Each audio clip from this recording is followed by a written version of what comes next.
Sorry, I accidentally touched the button on my phone, and so I want to continue talking about the importance of having your own language. Yeah, this is really something that I don't believe anybody has really looked into, because everybody is of course familiar with the language that we share with others. Yeah, I speak English, you speak English, we speak Spanish, or we speak French. We share those languages and we make ourselves understood in either one of these languages. And so that's a shared language. But within each language, within the Dutch language, within the English language, we can have our own language. And so our own language is the way we want to speak, the way we want to use our language. And that is really having to do with who we are as individuals. And we are going to say what works for us. We're going to talk in the way that works for us. We're going to express our feelings, our experiences, our perceptions of what the reality is like. And also, we're going to address what is important to us, where our attention is going. And so, our individual language, the language of the individual, is what I call embodied language. And there is no embodied language as long as we are still unknowingly engaging in what I call disembodied language, which is the shared language. The shared language is the language in which the other person that we talk with or that we listen to is more important than we. And it's very strange how this focus on the other always takes away from who we are as an individual. So whether we want other people to listen to us or whether we're listening to other people, it doesn't matter. What matters is that we're always busy with other people. And in our own language or in embodied language, we are not busy with other people. We are just busy with ourselves. And so we can stay with ourselves. We hear ourselves. We connect with ourselves, and of course we can talk like this with others. So this is another conundrum, that we can talk like this with ourselves. We have our own language, and we could also speak with each other, of course, while having our own language. However, we don't do that because, first of all, we are not familiar with our own language, and secondly, even if we had a little bit of sense of how that worked, we're too unfamiliar with it to be able to have that with each other. That's why we have so many problems.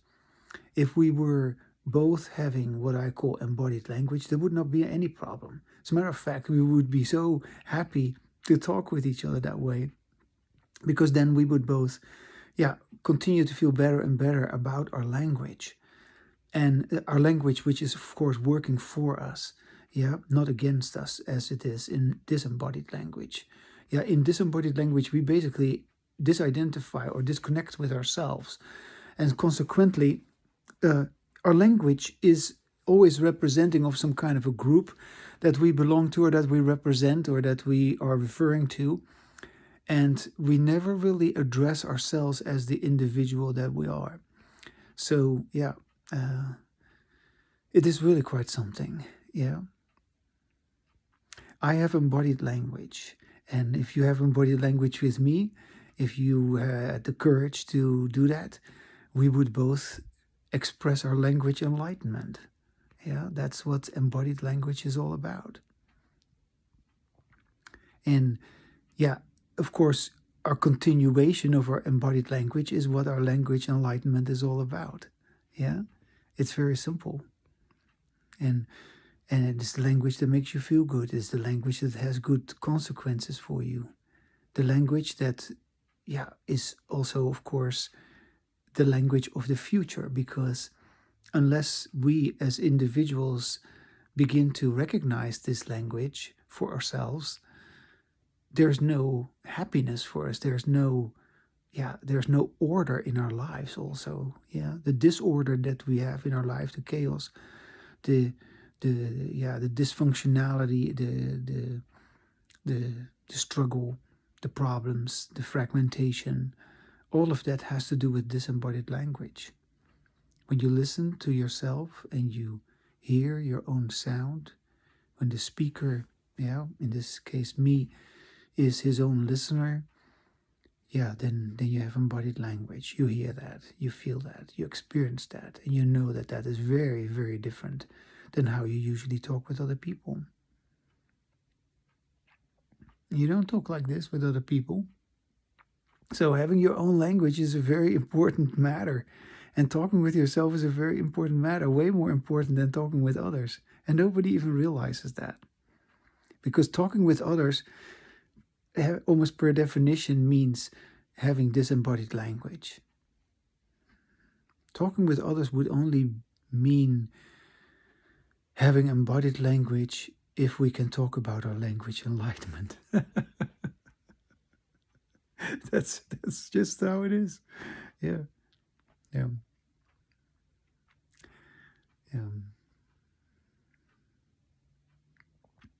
I'm so happy that I have found this and that I can talk like this. And if you would discover this for yourself, you would be equally happy.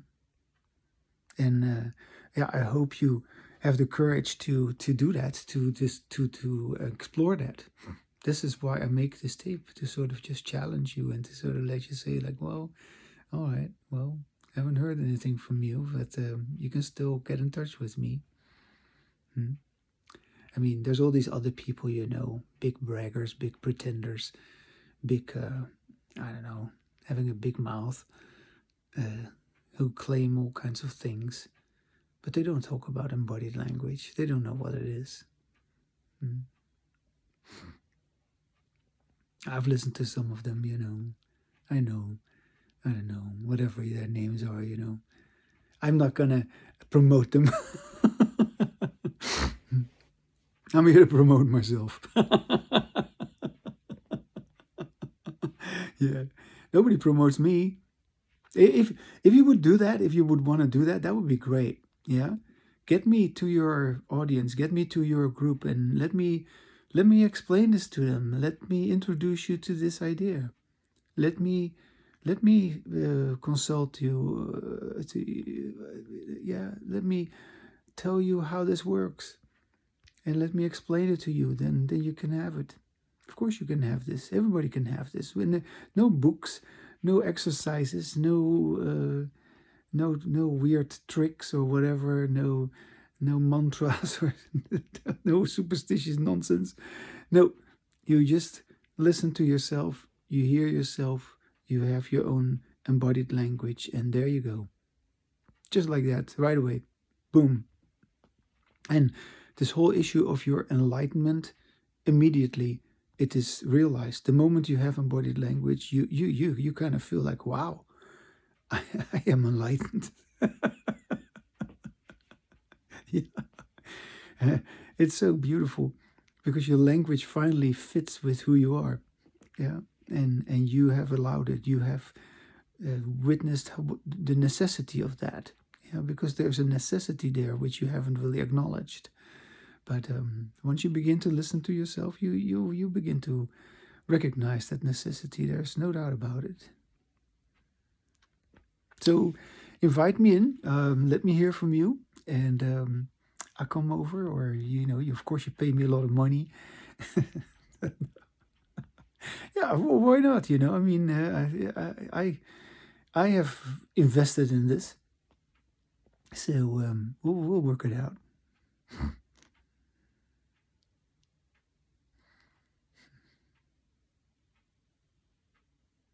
And if you don't do it, which most likely you don't, well, keep listening. Maybe you still get it, and maybe, somehow you still want to talk with me personally and have a good laugh about this, because it is really something also extremely enjoyable.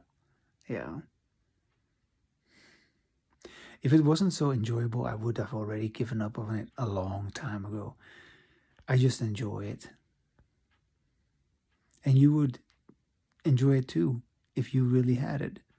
And if you were still doubting whether you were having it, or you somehow cannot figure it out, you're not having it. Yeah, you know when you have it.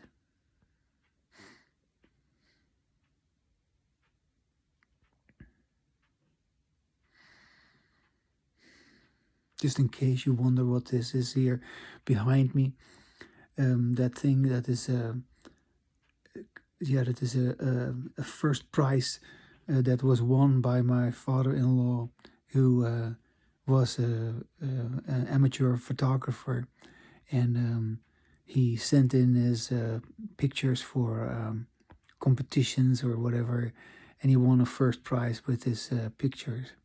So, and this picture here besides, there's a picture of rice fields in China, and another picture there also of these fields there, these mountains there in China somewhere. My in-laws are Chinese. My wife's family, yeah. Unfortunately, her father died a couple of years ago, and yeah, he has been very good to me, and I'm always happy to remember him.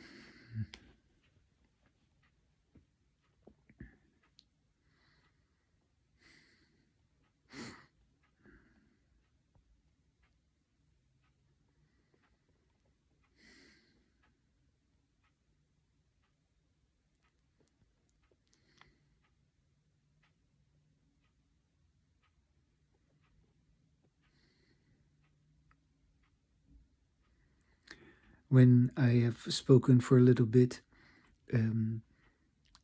I want you to acknowledge or to pay attention to the fact that after I've said a couple of things, there's always a result of what I've said.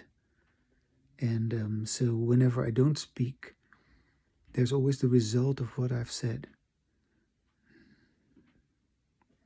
And if you have listened, you experience that result.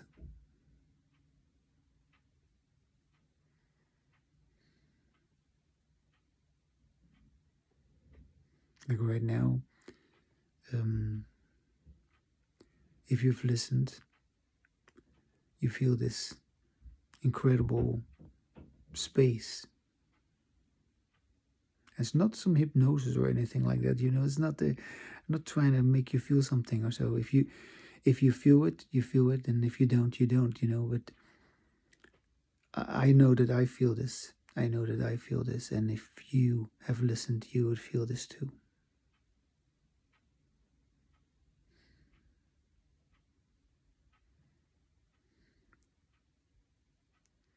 It's the well-being of your language enlightenment, which you can already become aware of by just listening to me, because I'm sharing it with you. And if you're open now, you can feel it. You can hear it.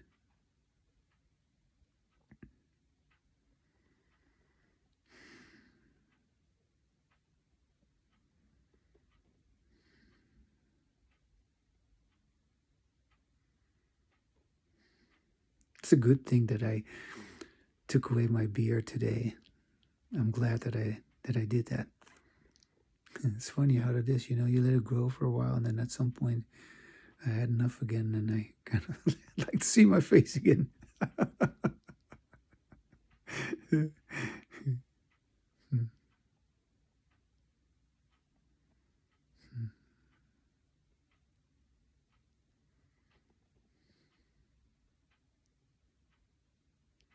So even though you hear me, and even though I, of course, assume that you speak English and that we have this shared common language which you understand, I'm referring to my own language.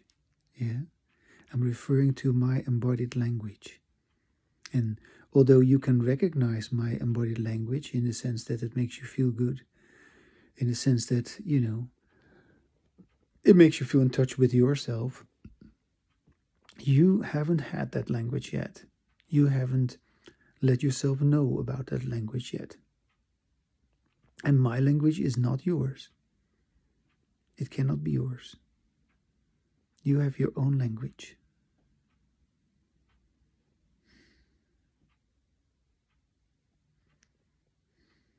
Oh, that was actually what I wanted to say today. Okay, so I'm going to leave it with that. Yeah. Okay. I'll talk more with you later, okay? I hope to hear from you and that we will both speak with our embodied language, that we will both speak with our own language. And that by having our embodied language, we will both express our language enlightenment. Wouldn't that be great? I look forward to that. Hi.